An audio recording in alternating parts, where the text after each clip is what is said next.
محترم ناظرین، اس سوال کے جواب کو سمجھنے کے لیے سب سے پہلے تمہیدی طور پر دو باتیں سماعت فرما لیں۔ نمبر 1،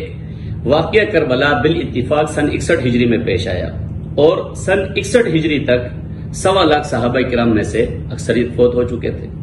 یعنی سن 61 ہجری میں لاکھوں نہیں، ہزاروں نہیں، بلکہ صرف سینکڑوں کی تعداد میں